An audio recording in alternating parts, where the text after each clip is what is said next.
So hello my brothers and sisters, my name is Tim Heijen and welcome again in the Belgian forest where I am a dragon, which I do my rituals here in this forest alone, away from people. Because to be very honest, I don't like people that much because I'm not a people person. You can say that.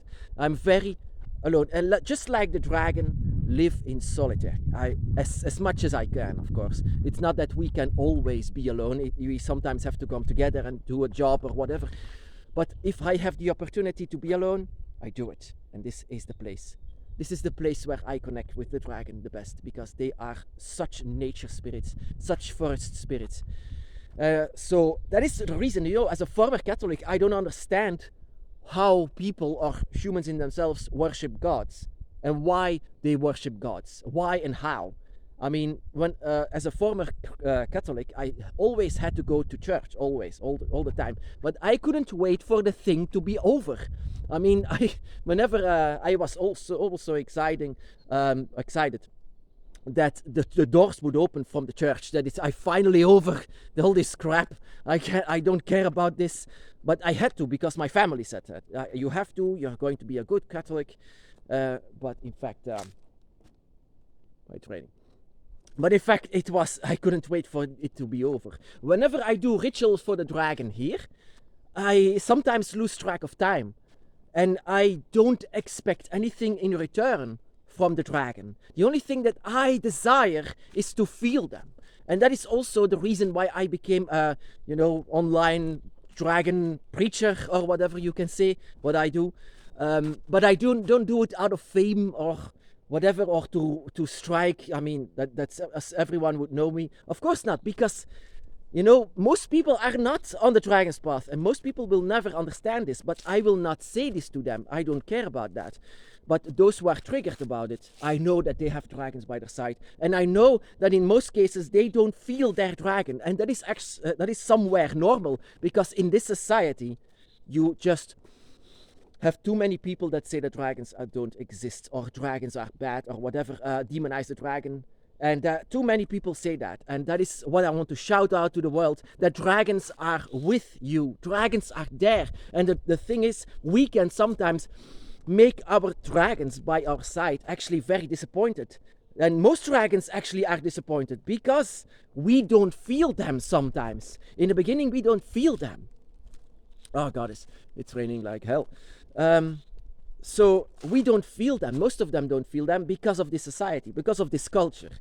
But once you feel him or her, once you do this, they open everything up with you. It's an awakening like not normal. But you somewhere should feel your dragon. Your dragon has a large connection with you. And the reason why you can feel a dragon connection is because your soul is that of a dragon too. Of course, your skin is not, but your soul is, your spirit is. Something that I didn't even believe in, but once the dragon touched me, I felt something that I didn't even know was there. So most of the people actually leave their dragon behind. And once I connected with my dragon, that felt so actually bad. The thing is, it happened once that I had someone on the dragon's path, a girl, you can say, and she was very excited for a dragon, but she left her dragon behind because of family. Not because she felt it, because of family. And that is the greatest disappointed dragon that I've ever seen.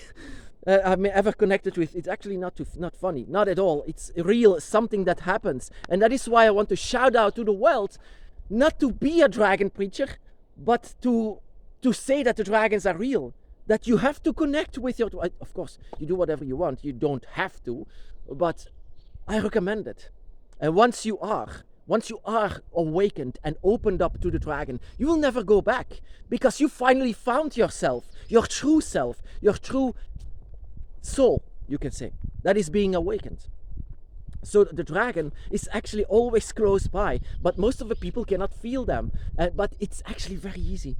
Open yourself up, open your hands, open everything up. I mean, open your soul, open your mind, open and forget of what people said to you, because that is pure toxic, that is poison. I'm sorry about the wind.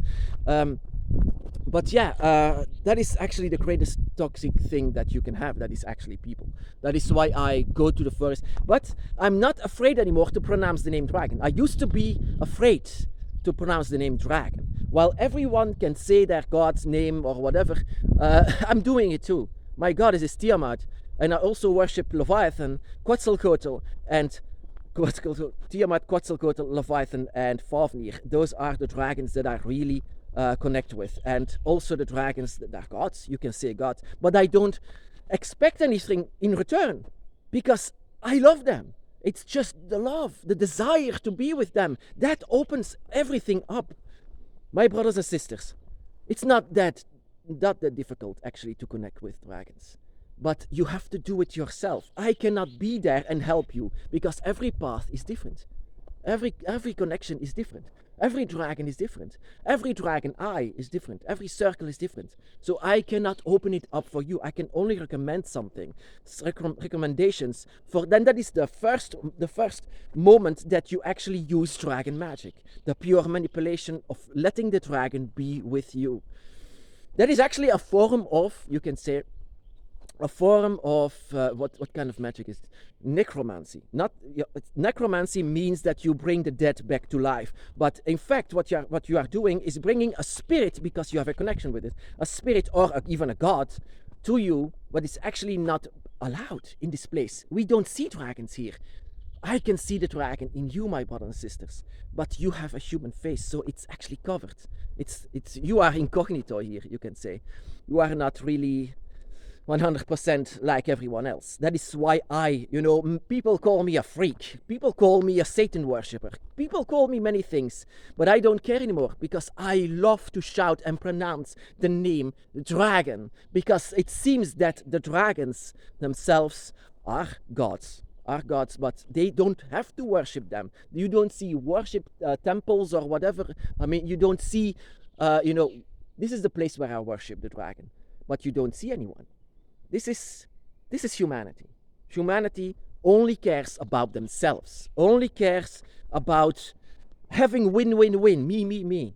And that is not at all how you should be on the dragon's path. You should be empathy, connection, see the world not as your property, because that is the disease of humans themselves. That is the disease that they see everything that they own. I'm actually sick whenever I see humans destroying everything. I mean, in this spiritual part, it's not fun all the time. It's fun to be with the dragon, of course, to know who you are, because that is how it feels, that you are home, that you are finally knowing who you are. It's finally there.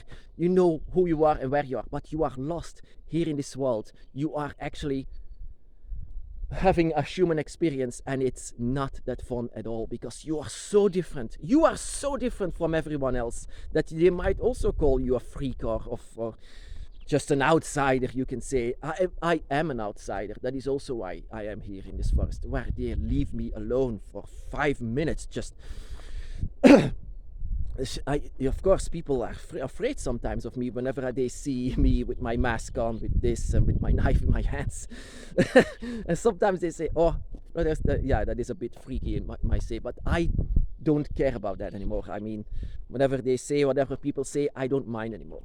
That is why I don't understand people, humans, go to church all the time, go to temples, go to whatever, go to synagogues or whatever, mosques, whatever people go to worship some kind of a god, but it's always to have something in return. What is the reality from it? What is real?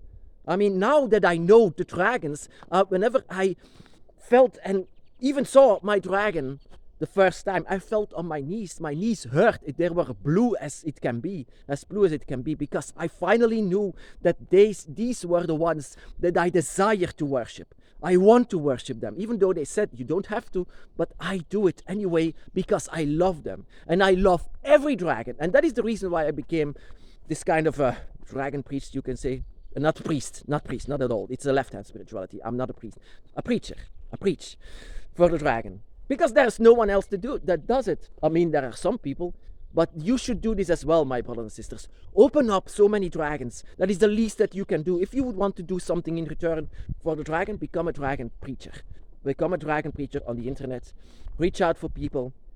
say that the dragon is real, the dragon is by their side. They just have to open it up. But first of all, you need to follow and follow your own feelings, and and you need to connect with the dragon. You need to feel them before you do this, of course. You need to feel your dragon. You need to feel him or her. And you need to feel as well, you need to feel the three dragons. The dragon spirit, the dragon guardian, and the dragon god. You have to feel all three of them before you can move on, you can say. You can move on once you feel your dragon eye. And then you become a dragon witch, you can say. Or a dragon mage, or dragon druid. You can also call yourself, as long as it involves something with magic. But I call myself a dragon witch because they call me a freak all the time for the things that I do, that I feel. But those who are with the dragon by their side, they should know that the only way to disappoint your dragon is that you don't feel them. Feel them all the time. Feel them, my brothers and sisters. Feel them in the palm of your hand. Let the energy go into the palm of your hand and let them touch it. My brothers and sisters, be blessed.